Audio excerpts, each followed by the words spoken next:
yang hidup memenuhi setiap hati kami Tuhan, memenuhi setiap hidup kami Tuhan, dan kami siap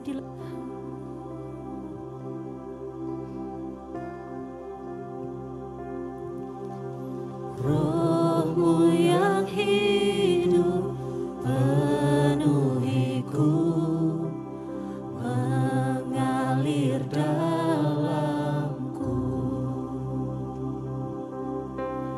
Jiwaku tenang bersamamu.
Seberapa banyak di antara kita yang merindukan hadirat Tuhan.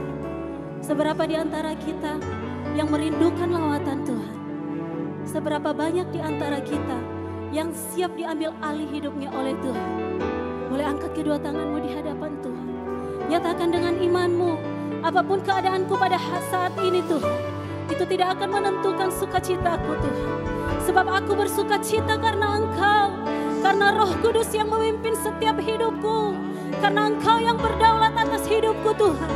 Terima kasih ya Roh Kudus. Kami siap dilawat oleh Engkau.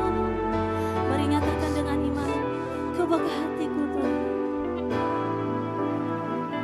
Ku buka hati untuk jamahanmu, berserah penuh di hadiratmu. Kau ambil alih seluruh hidupku di altar-Mu. Ku buka hatiku Tuhan. Ku buka hati Yes Tuhan. untuk Jamah setiap umat-Mu yang merindukan Engkau Tuhan. berserah Sebab kami mau berserah Tuhan. Hanya di dalam tangan-Mu ya Roh Kudus. ambil alih seluruh hidupku di altar-Mu, menyembah-Mu. Ku buka hati untuk jamahan-Mu, berserah penuh di hadirat-Mu. Kau ambil alih seluruh hidupku di altar-Mu, menyembah-Mu. Di altar-Mu, menyembah-Mu. Di altar-Mu, menyembah-Mu. Boleh berikan tepuk tangan yang terbaik bagi Tuhan kita. Haleluya. Yes Tuhan. Kami mau lebih lagi bersorak-sorak bagi-Mu Tuhan. Kami mau menari bagi-Mu Tuhan. Sebab kami percaya Allah yang kami sembah adalah Allah yang hidup. Kami siap bersorak bagi-Mu hanya di dalam nama Yesus Kristus. Bersama saya katakan, amin.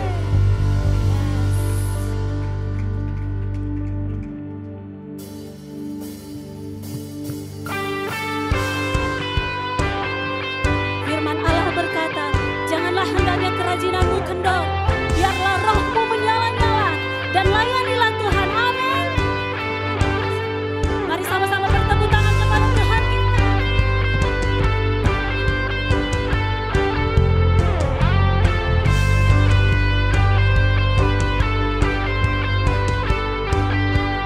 Biarlah rohmu menyala-nyala dan layanilah Tuhan. Biarlah rohmu menyala-nyala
Mari kita lebih lagi semangat bagi Tuhan. Amin.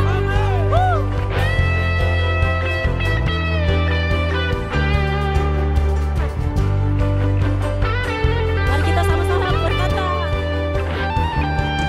biarlah Rohmu menyala-nyala, biarlah rohmu menyala bagi Tuhan kita.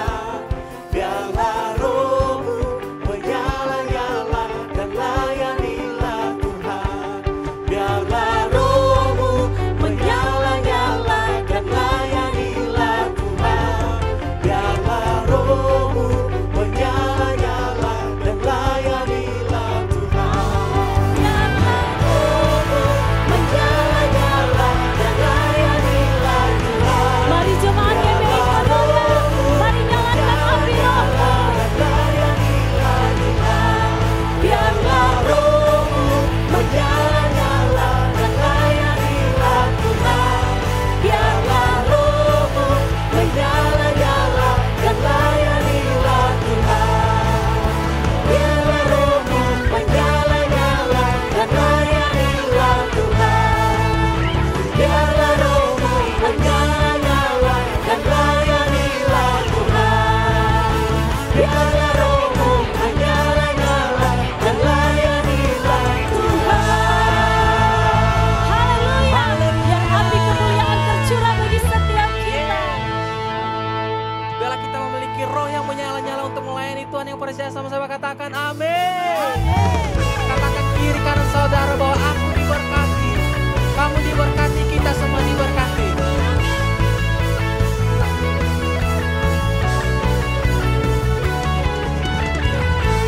Kasih setiamu nyata bagiku,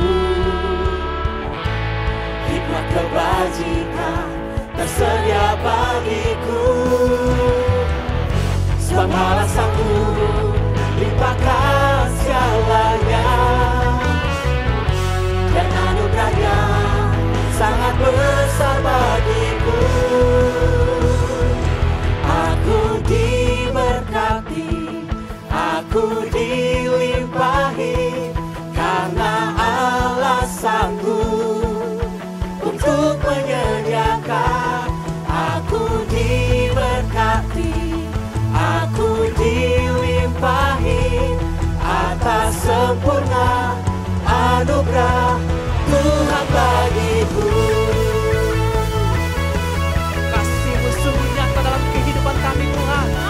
Anugerah-Mu sempurna, yang percaya katakan amin. Mari sama-sama katakan. Kasih setiamu nyata bagiku, Hikmat kebajikan kebajikan tersedia bagiku. Sebab Allah sanggup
Mari kita siapkan hati kita. Mari kita masuk dalam firman Tuhan. Mari kita mengundang Roh Kudus hadir di tengah-tengah kita. Bila apa yang disampaikan firman Tuhan boleh kita mengerti dan memahami. Mari kita siapkan hati kita. Terima kasih. Kami mau belajar mengasihi Engkau Tuhan. Kami mau belajar mengerti akan Engkau Tuhan Yesus. Terima kasih.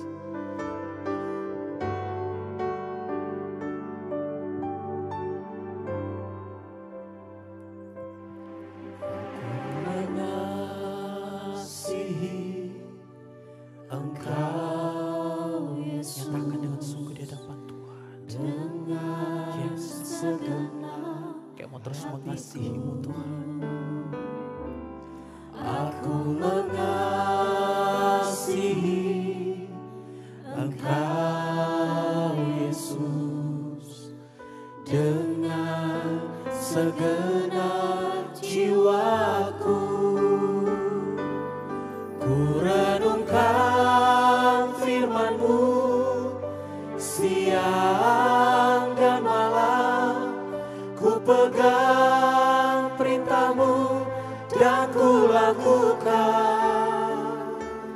Engkau tahu ya Tuhan, tujuan hidupku hanyalah untuk menyenangkan hati-Mu. Terima kasih Tuhan. Kami mau terus mengasihi Engkau Tuhan. Aku mengasihi Engkau Yesus Dengan segenap hati. dengan segenap hati. Kami mengasihi Engkau. Aku mengasihi Engkau Yesus dengan segenap Mari lebih lagi ulangi lagu ini, katakan. Aku mengasihi Engkau kerinduan hati kami, Yesus Mengasihi Engkau dengan segenap hatiku. Haleluya. Aku mengasihi Engkau Yesus dengan segenap jiwa. Dengan iman katakan, ku renungkan firman-Mu Tuhan. Ku renungkan firman-Mu siang dan malam, ku pegang perintah-Mu dan ku lakukan. Engkau tahu ya Tuhan, tujuan hidupku hanyalah untuk menyenangkan hati-Mu. Ini kerinduan hati kami, mengasihi Engkau Tuhan. Lewat firman-Mu yang disampaikan hamba, hati kami bisa dipulihkan Tuhan Yesus. Terima kasih.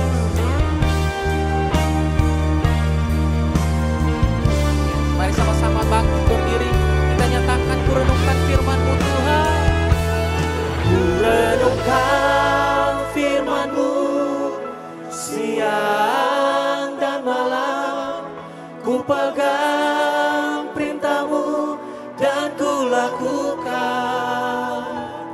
Engkau tahu ya Tuhan, tujuan hidupku hanyalah untuk menyenangkan. Lebih lagi katakan, Ku renungkan firman-Mu siang dan malam, ku pegang perintah-Mu dan ku lakukan. Engkau tahu ya Tuhan, tujuan hidupku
Kiranya berkat Tuhan selalu limpah dalam hidup kita. Hari ini saya akan menyampaikan firman dengan judul Alkitab Firman Allah Tanpa Salah. Saudara, kita sedang hidup dalam dunia yang penuh dengan tantangan. Dan untuk itu kita membutuhkan petunjuk untuk kita bisa berkemenangan dan teguh menghadapi gelora zaman. Dan kita sangat bersyukur kalau penasehat kita bukan hanya orang yang pintar, orang yang bijaksana, tetapi Allah sendiri yang memberikan petunjuk kepada kita.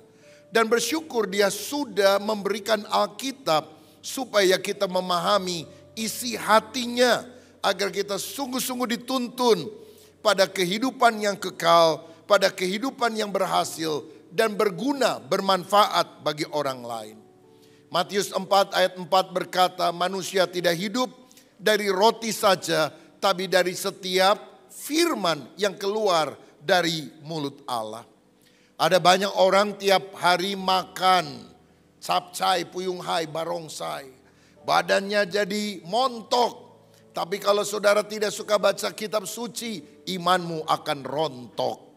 Karena kita perlu keseimbangan makan jasmani dan juga makan rohani. Alkitab juga adalah buku petunjuk, manual book.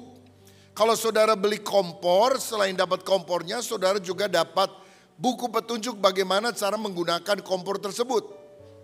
Kalau saudara beli motor, saudara juga mendapatkan motor sekaligus buku petunjuk bagaimana cara penggunaan yang baik. Kalau motor dan kompor yang relatif murah harganya, ada buku petunjuknya, apalagi kita manusia, ciptaan Allah yang tertinggi. Dan bersyukur Tuhan telah menitipkan buku petunjuknya supaya kita bisa menyesuaikan dengan handbook, manual book ini, supaya kita sungguh-sungguh menjadi orang yang berkenan kepada Allah. Alkitab menuntun kita pada jalan keselamatan. Billy Graham, penginjil terkenal abad 20 berkata, Alkitab adalah peta jalan yang menunjukkan jalan ke sorga.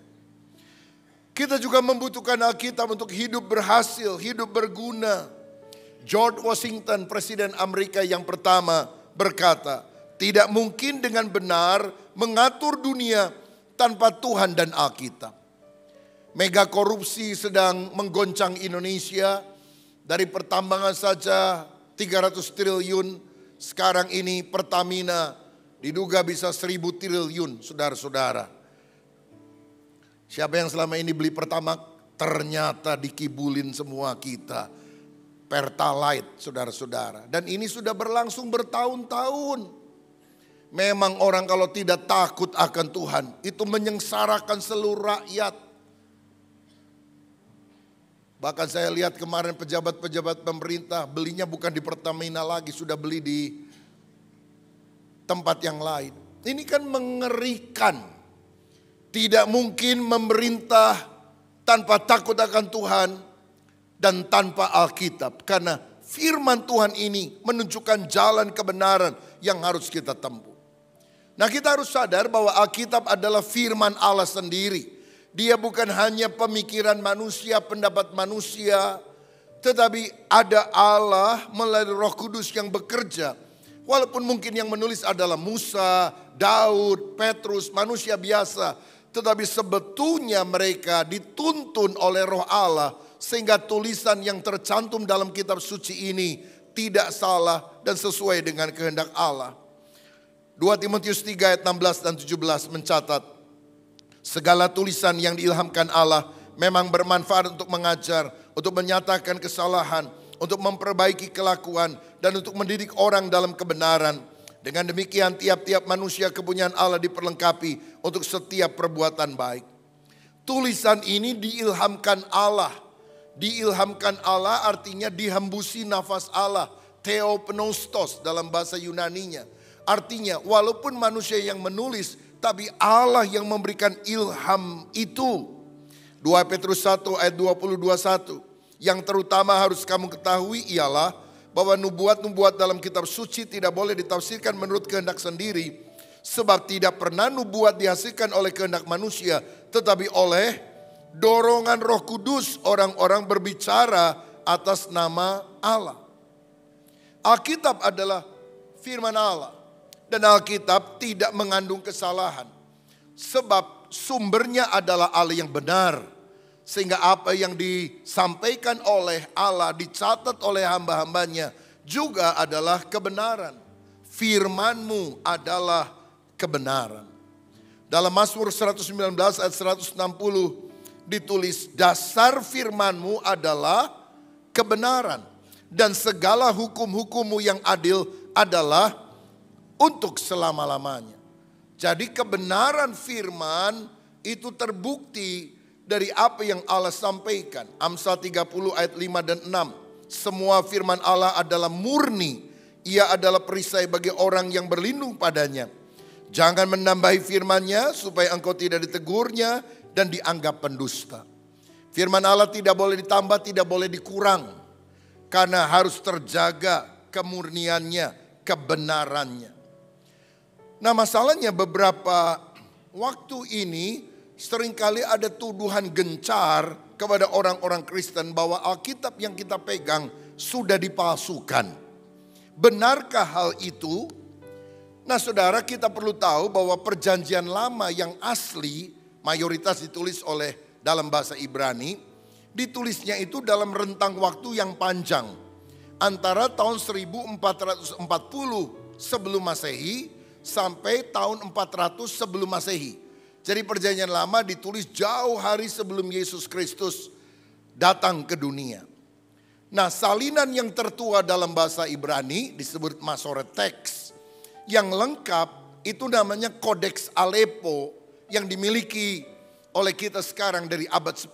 Tapi yang paling lengkap dari Kodeks Leningrad di abad 11. Maksud saya begini. Alkitab itu waktu diilhamkan Allah atau orang menulisnya dengan ilham Roh Kudus. Kan mereka pakai media untuk menulis. Nah, media yang digunakan itu adalah terutama perkamen, gulungan daripada kulit binatang. Lalu di kemudian hari maju teknologinya menjadi papirus, kertas dari orang-orang Mesir. Tapi saudara tahu nulis di kulit binatang, nulis di kertas itu kan ada jangka waktunya. 100 tahun aja udah lapuk saudara sekalian, atau lebih dari itu lapuk. Makanya tulisan asli itu kemudian sebelum mereka lapuk disalin dan itulah disebut sebagai manuskrip penyalinan kitab suci sehingga kita bisa mendapatkan salinannya di dalam Ibrani, Yunani dan juga terjemahannya termasuk di dalam bahasa Indonesia. Nah, yang paling lengkap khususnya dalam perjanjian lama ya, dari Kejadian sampai Maliahi karena urutan dalam kitab Kristen. Itu disebut kodeks, artinya kumpulan kitab yang ditemukan di kota Aleppo di Suriah. Tapi yang paling lengkap Kodeks Leningrad karena sekarang ini disimpan di kota Leningrad yang ada di Rusia. Pada abad 10 dan abad 11. Masalahnya Islam baru muncul abad ke-7. Lalu dia ada beberapa orangnya bilang, berarti kitab suci pernah dipalsukan. Tidak seperti aslinya.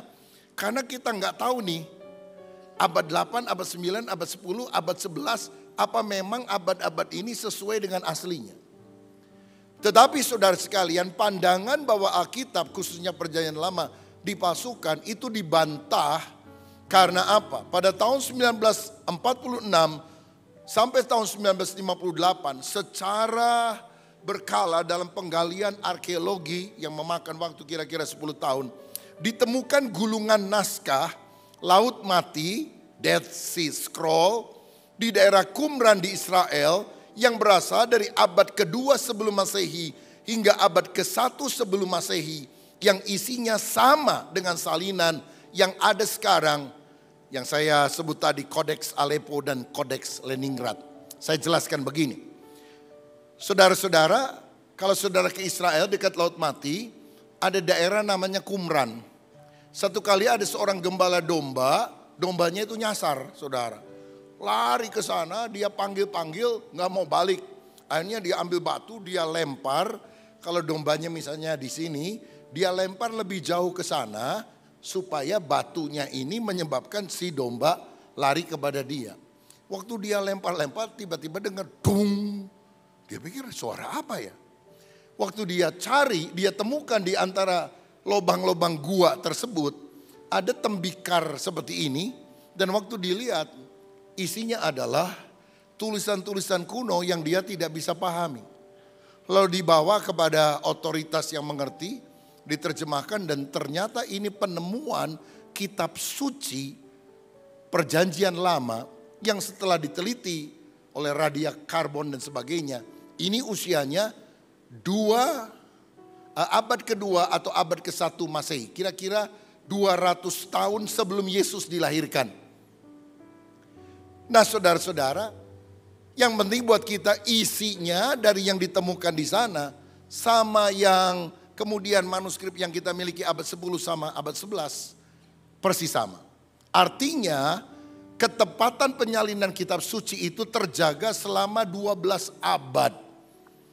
Kalau Islam muncul abad 7, ada beberapa tuduhan yang bilang dipalsukan karena kita punya teksnya di abad 10, abad 11. Sekarang kita balik lagi ke 12 abad kemudian, 12 abad semula, berarti 1200 tahun. Ternyata persis sama tulisan yang kita miliki sekarang yang menjadi dasar dari penerjemahan Alkitab King James Version dalam bahasa Inggris termasuk bahasa Indonesia sama dengan penemuan yang ada di sini. Saya berdoa nanti waktu penemuan pembukaan The Journey, kalau Tuhan izinkan walaupun biayanya besar, saya mau pinjem manuskrip ini saudara dari Israel supaya bisa dilihat oleh orang di Bandung. Doakan ya, supaya kita tahu bahwa ini adalah bukti sejarah yang tidak bisa dibantah. Buat kita intinya Alkitab isinya tidak ada yang dipalsukan. Alkitab adalah firman Allah yang benar. Nah saudara-saudara, selanjutnya kita melihat kenapa kita percaya bahwa salinan Alkitab itu benar. Karena manuskrip Alkitab jumlah salinannya itu jauh lebih banyak dari semua tulisan kuno yang lain. Misalnya perjanjian lama punya lebih dari 10.000 fragmen bahasa Ibrani. Fragmen artinya bagian ayat-ayat. Walaupun tidak lengkap ya. Kalau yang lengkap itu namanya kodeks. Kalau bagian-bagian itu namanya fragmen. Ada misalnya penemuan dari kitab Mazmur saja atau kitab Nabi Yesaya saja. Itu jumlahnya 10.000. Ditambah lebih dari 19.000 fragmen bahasa-bahasa lain. Karena dari bahasa Ibrani kan diterjemahkan bahasa Yunani, bahasa Syria dan sebagainya. Dalam perjanjian baru lebih banyak lagi, lebih dari 5.800 manuskrip Yunani yang lebih lengkap. Ya, perjanjian baru lengkap. Lebih dari 10.000 manuskrip bahasa Latin, lebih dari 9.300 bahasa lain, bahasa Syria, Koptik, Mesir, Armenia dan sebagainya.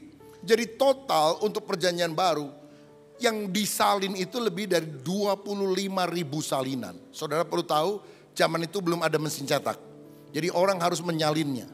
Dan kalau ada salah salin saja sedikit, maka mereka membuat sebuah upacara penguburan tulisan tersebut. Diperlakukan seperti seorang manusia dikubur dengan upacara. Karena mereka sangat menghormati kitab suci sehingga tingkat kesalahan harus zero. Nah, ada 25.000 salinan yang ada. Naskah tertua perjanjian baru adalah Papyrus Rylands P52 sekitar tahun 125 Masehi, ayat-ayat yang diambil dari Injil Yohanes. Yohanes mati itu tahun 90 sampai tahun 100. Jadi tulisan yang ditulis oleh dia itu masih ada 25 tahun kemudian setelah kematiannya. Berarti sangat dekat sekali dengan masa hidup daripada penulisnya.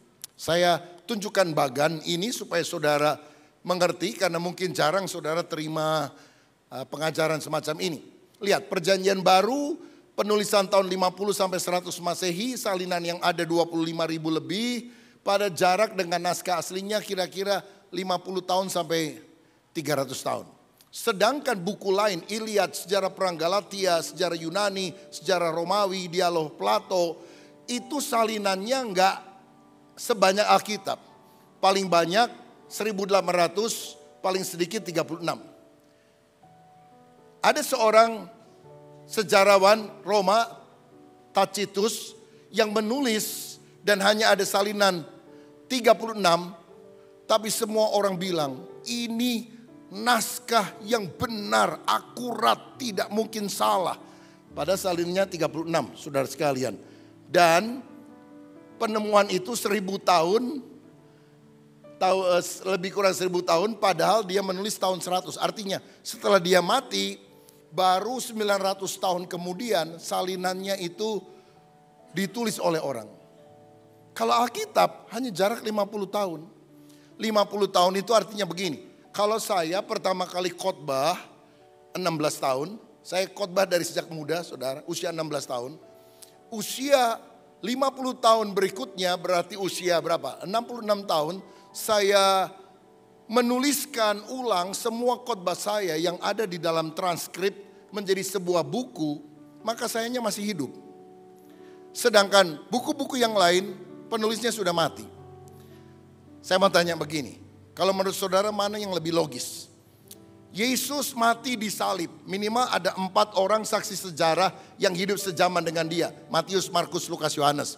Yang melihat dengan mata kepala sendiri atau setidaknya mendengar hal ini langsung dari murid Yesus. Contohnya Petrus memberitahukan kepada Markus peristiwa kematian Yesus. Saudara percaya enggak kalau saksi matanya melihat? Atau saudara lebih percaya 7 abad kemudian, 700 tahun kemudian ada orang bilang, oh bukan Yesus yang disalib. Ada orang lain yang diserupakan, mungkin Yudas Iskariot. Dia tidak mati disalib. Saya mau tanya, secara ilmiah mana yang lebih bisa dipercaya? Kesaksian dari orang yang hidup 700 tahun kemudian yang gak pernah lihat langsung, atau kesaksian orang yang mengalami secara langsung?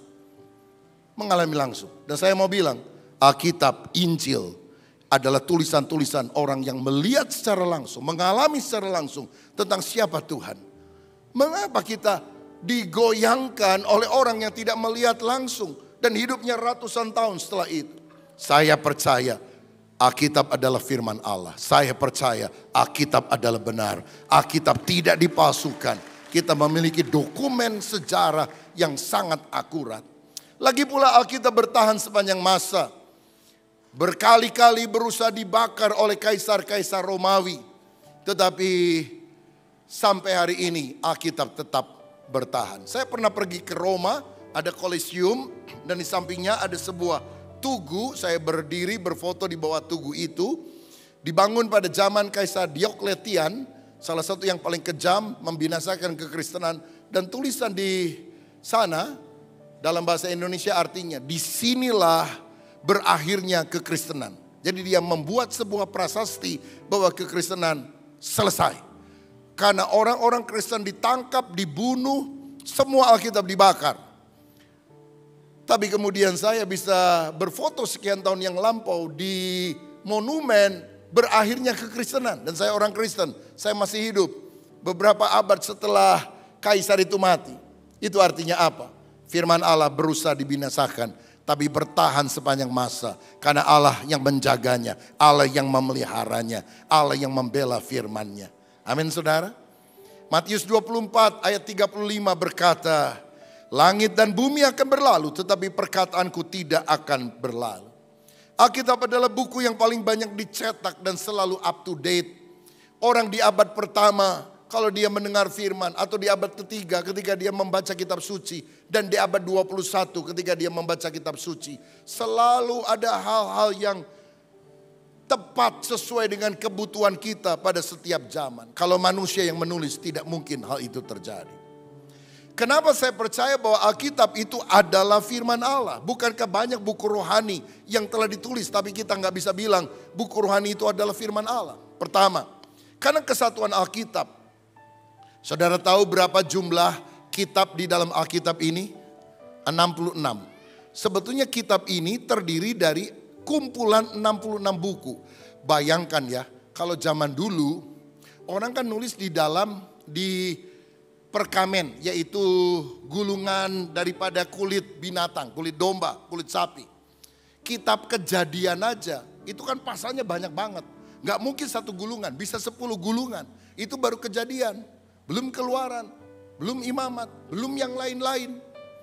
Jadi kalau kita mau dengar khotbah, mungkin ada ratusan gulungan bulu binatang di sini. Dan kita ambil berat, saudara-saudara, minta beberapa asyir tolong bukakan. Waduh, repot sekali. Bersyukur melalui teknologi penemuan mesin cetak. Sekarang dibuat lebih ringkas, 66 buku. 39 perjanjian lama, 27 perjanjian baru. Penulisnya lebih kurang 40 orang selama 1600 tahun, 16 abad. Tapi memiliki satu doktrin yang tidak bertentangan. Kalau di perjanjian lama dikatakan bahwa keselamatan karena iman, Abraham dibenarkan karena iman, bukan karena perbuatan baik. Di perjanjian baru pun prinsipnya sama, keselamatan karena iman. Konsep moral yang sama, di perjanjian lama membunuh adalah dosa, di perjanjian baru membunuh juga adalah dosa. Tidak kontradiksi satu dengan yang lain. Dan yang paling penting, Alkitab pusatnya cuma satu, senternya satu. Yesus juru selamat dunia. Sebab pada waktu manusia jatuh ke dalam dosa, dalam kitab Kejadian saja, pasal 3 ayat 15, sudah ada janji. Dari keturunan wanita Hawa akan muncul seorang Mesias yang akan meremukkan kepala ular, menghancurkan pekerjaan iblis. Jadi Adam menantikan datangnya Mesias, juru selamat itu.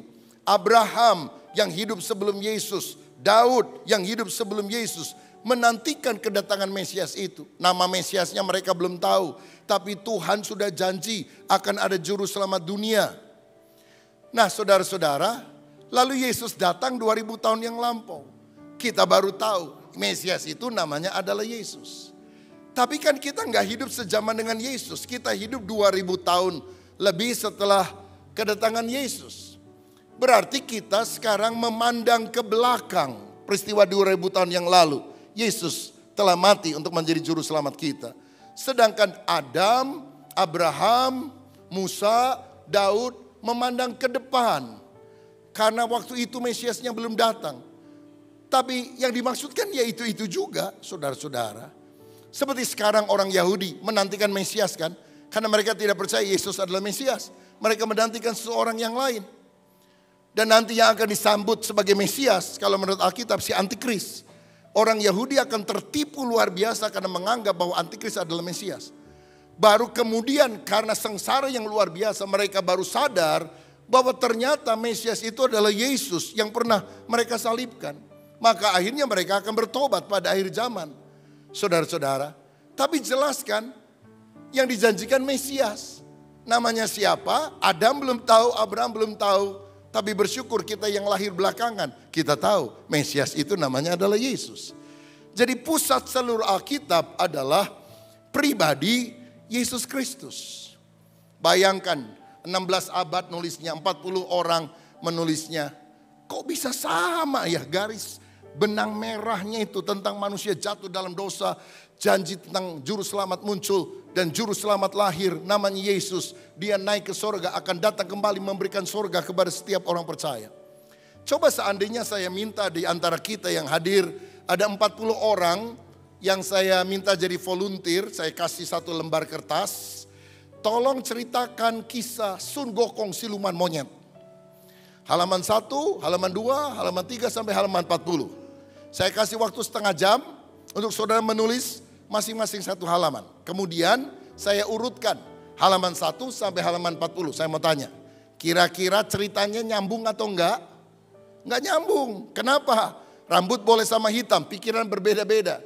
Tapi kitab suci, penulisnya enggak saling kenal, hidup di tempat yang berbeda, 1600 tahun jangka waktunya, tapi kok benang merahnya sama, sehingga Alkitab ini bisa nyambung.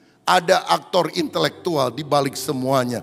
Itulah Allah Roh Kudus yang menuntun firman Allah tidak pernah salah. Dan kita memegang janji Allah yang sangat luar biasa. Yang kedua, kenapa kita percaya Alkitab adalah firman Allah? Karena nilai kebenarannya teruji tepat. Secara sains misalnya. Ada perdebatan bumi itu datar atau bulat. Kalau saya baca Yesaya 40 ayat 22. Dikatakan dia yang bertahta di atas bulatan bumi yang penduduknya seperti belalang. Jadi kalau menurut Alkitab bumi itu bulat saudara, bukan datar. Ya gak apa-apa kalau ada yang percaya bumi datar, tapi Yesaya bilang bumi itu bulat, begitu.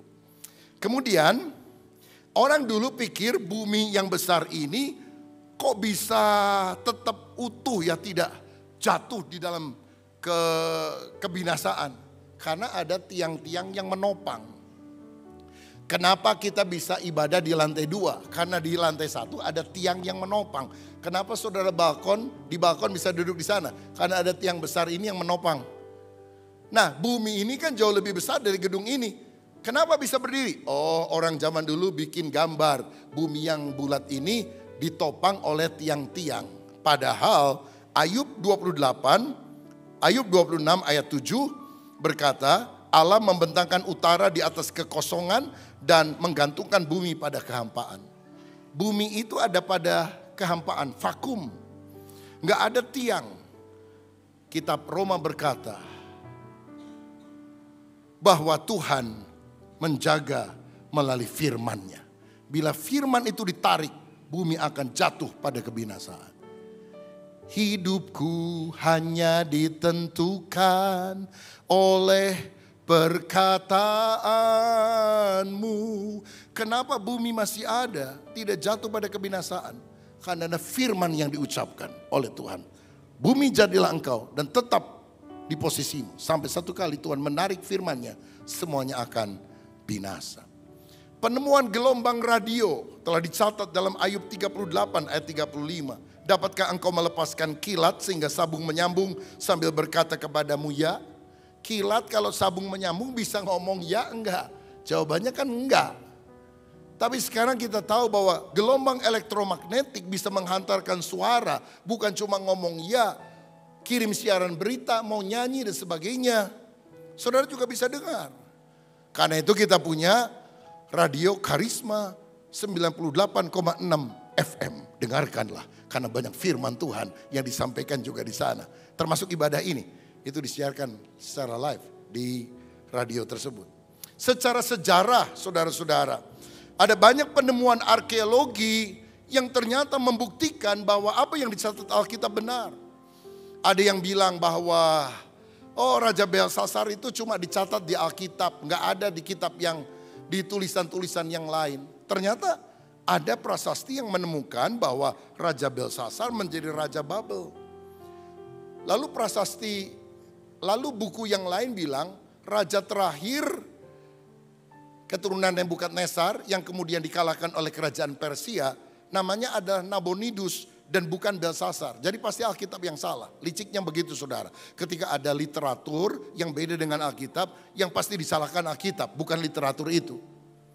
Tapi ternyata terbukti bahwa raja terakhir namanya Nabonidus.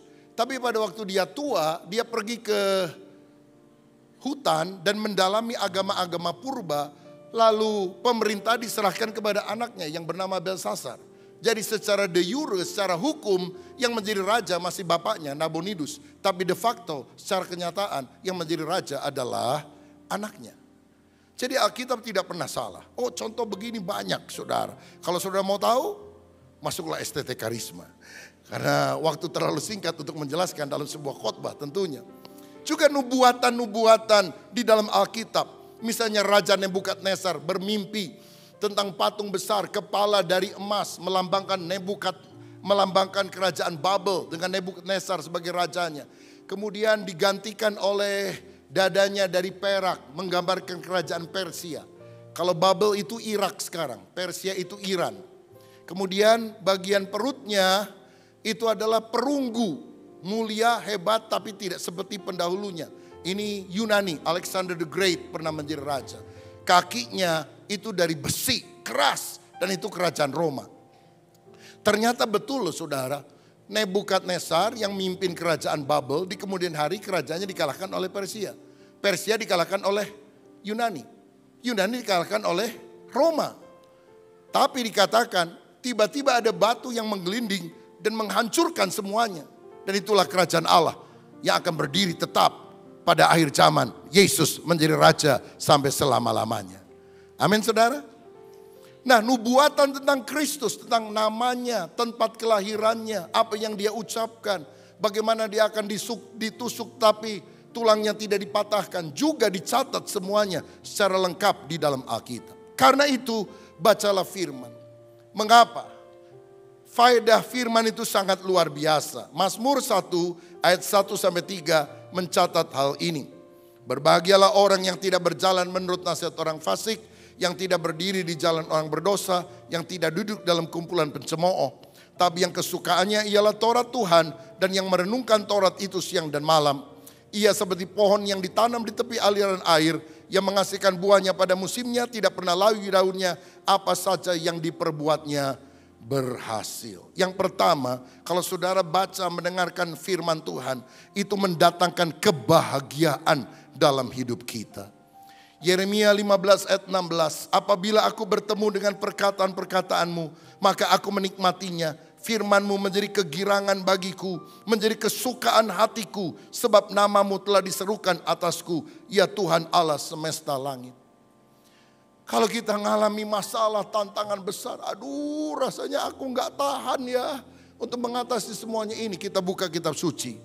Jangan takut, aku menyertai engkau sampai akhir zaman. Hati kita jadi tenang. Aduh rasanya pencobaan berat banget ya. Gimana saya bisa mengatasinya? Pencobaan yang kamu alami biasa tidak melebihi kekuatanmu. Tuhan akan memberikan jalan keluar bagimu. Aduh saya sakit, takut mati. Gimana ya? Aku tidak akan mati. Aku akan hidup dan aku akan memuliakan Tuhan. Karena bilur Yesus menyembuhkan segala macam penyakit kita. Bukankah kita menjadi tenang? Ada kebahagiaan, damai sejahtera mengalir dalam hidup kita. Kedua, firman akan membawa keberhasilan. Apa saja yang diperbuatnya berhasil. Seperti pohon yang menghasilkan buah, itu hidup yang produktif. Selalu ada buah-buah yang indah dalam setiap musim kehidupan kita. Kalau saudara mau berhasil dan beruntung, baca firman, taati firman, berlaku sesuai dengan ajaran firman, maka kita akan dituntun pada jalan yang benar. Yang ketiga, firman akan menjauhkan kita dari dosa. Karena dosa akan membawa kita pada kebinasaan. Jadi orang yang cinta firman tidak duduk dalam kumpulan pencemooh, tidak berjalan menurut nasihat orang fasik, tidak berdiri di jalan orang berdosa.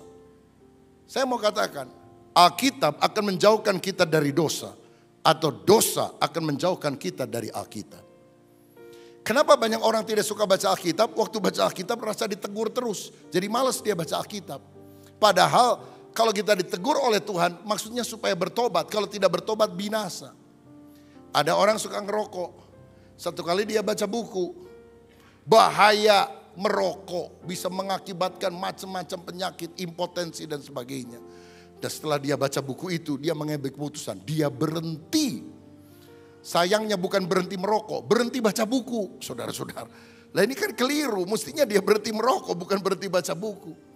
Dosa menjauhkan kita dari Alkitab, atau Alkitab menjauhkan kita dari dosa. Saya ingat satu kali ada sebuah kisah, seorang pendeta mengunjungi seorang jemaatnya di sebuah kampung kecil di Amerika Serikat. Dan pendeta waktu masuk rumah itu melihat di meja itu ada Alkitab. Dia pikir wah bagus nih jemaat saya ada Alkitab di mejanya. Berarti dia suka baca Alkitab dong. Lalu dia perhatikan ada uang $100 tercecer di meja tersebut. Ya, jadi waktu ngobrol-ngobrol dan sebagainya. Matanya lihat uang $100 dan dia mulai pikir ini siapa aja bisa ngambil nih. Ya, jadi supaya nggak hilang dia masukkan diselipkan ke dalam Alkitab. Nah setelah pendetanya pulang, suami istri ini ngomong, tadi saya taruh uang $100 kok hilang ya. Suami bilang lihat dulu, dicari gak ketemu saudara. Dan akhirnya istri bilang, ini pasti pendeta yang nyolong. Tadi sebelum pendeta datang ada duit $100, sekarang duitnya hilang. Sejak itu kepahitan saudara-saudara, gak pernah mau ke gereja. Dendam, pendeta, khotbah tapi nyolong.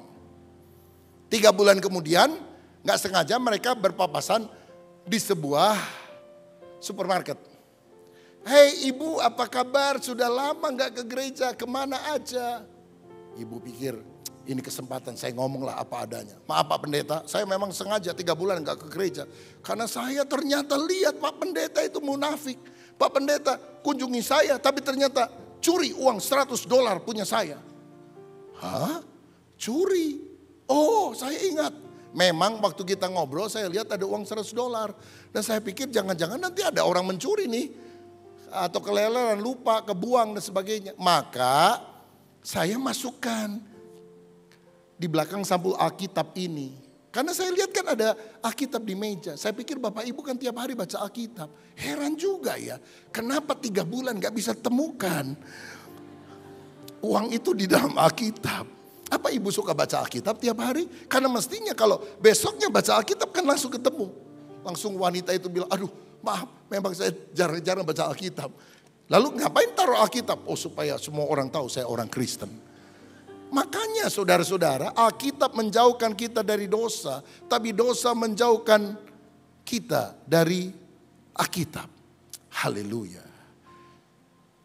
Jadi kalau ada istri yang suka menggeladah pakaian suami, cari uang dan sebagainya, dan suami itu tidak bertobat, masukin Alkitab, saudara-saudara. Dia nggak akan duga bahwa itu ada di sini karena dia jarang baca Alkitab. Tapi udah dengar gini semuanya jadi tahu ya. Alkitab menjauhkan kita dari dosa. Karena dosa mengakibatkan kebinasaan. Padahal Tuhan ingin agar kita berjalan dalam kebenaran. Dalam hatiku aku menyimpan janjimu supaya aku tidak berdosa terhadap engkau. Kata Mazmur 119 ayat 11. Yang terakhir yang keempat. Alkitab akan membuat kita mengenal Allah dan dikenal oleh Allah. Yohanes 17 ayat 3. Inilah hidup kekal. Yaitu mengenal Allah dan mengenal Kristus. Mengenal Allah mendatangkan keselamatan kekal dalam hidup kita. Kalau kita baca Alkitab, kita tahu Tuhan maunya apa.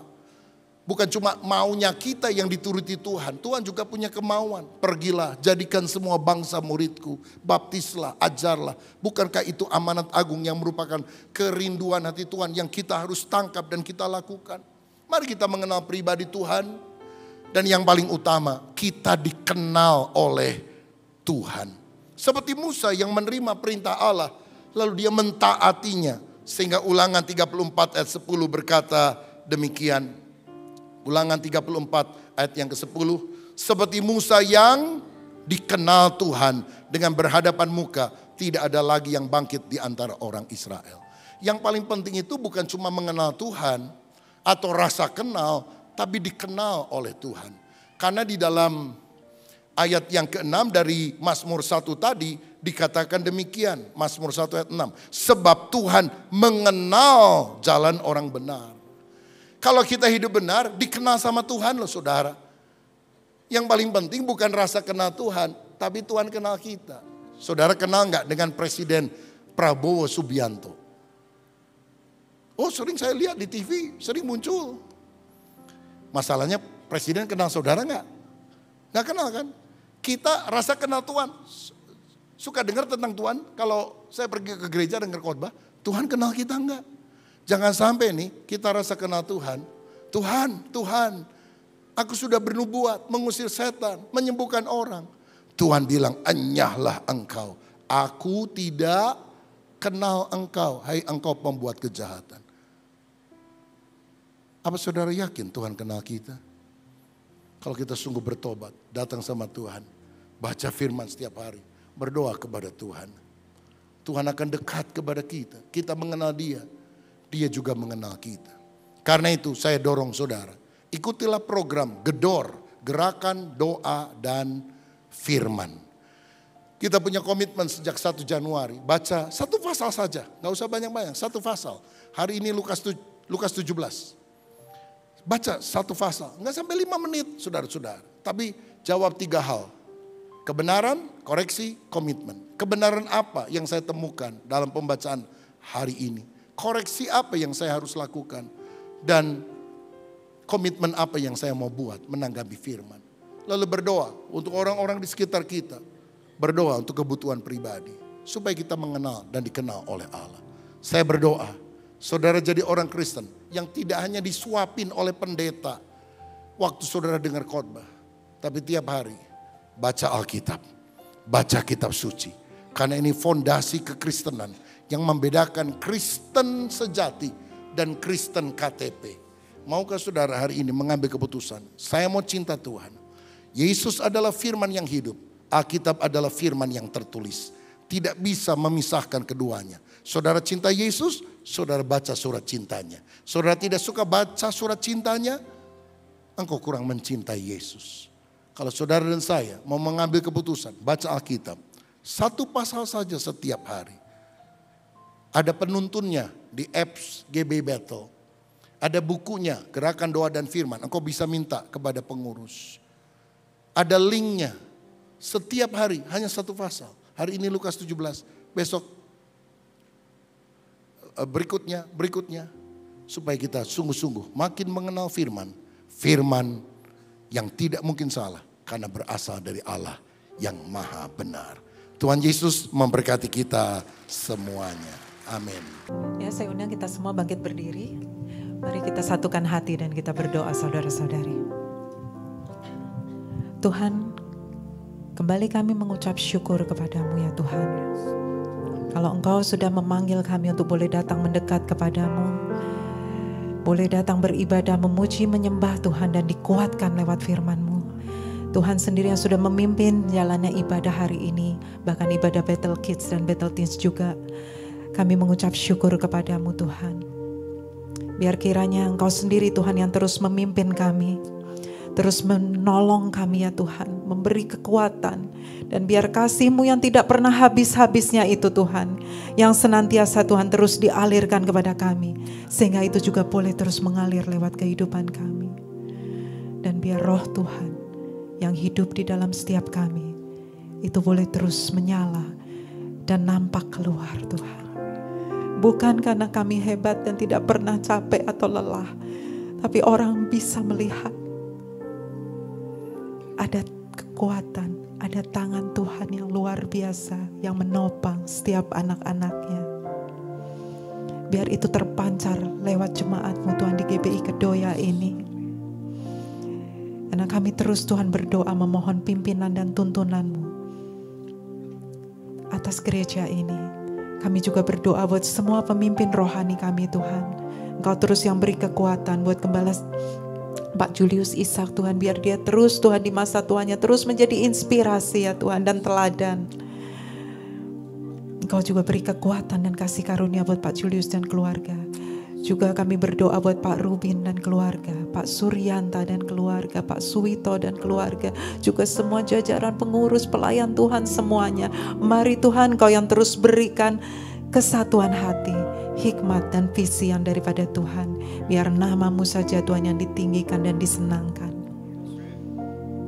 Kami juga berdoa Tuhan untuk bangsa dan negara ini. Mari Tuhan Kau terus Tuhan campur tangan atas Indonesia ini. Kami rindu ya Tuhan melihat Indonesia yang dipulihkan.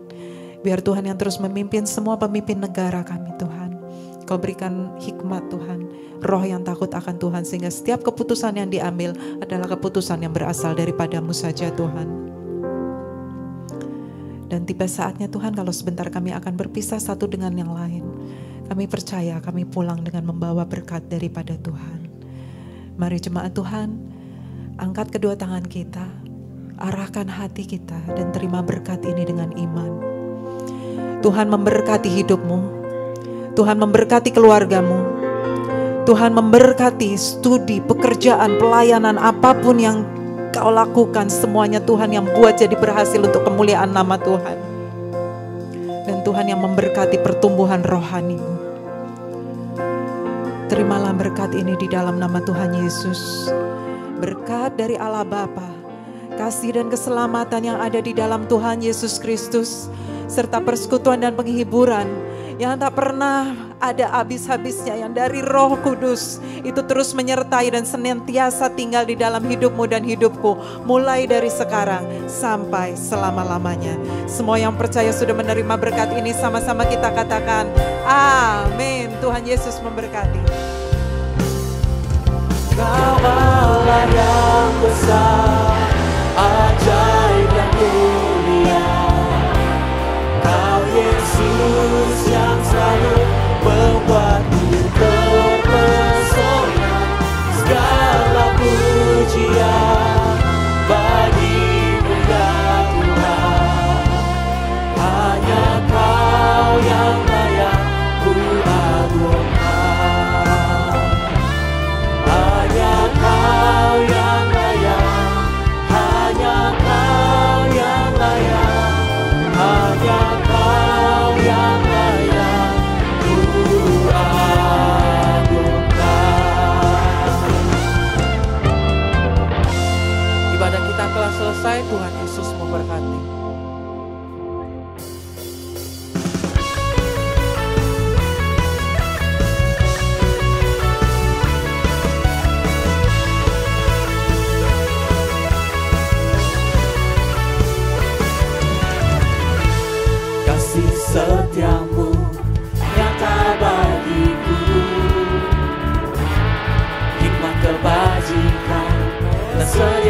salah satu limpahkan segala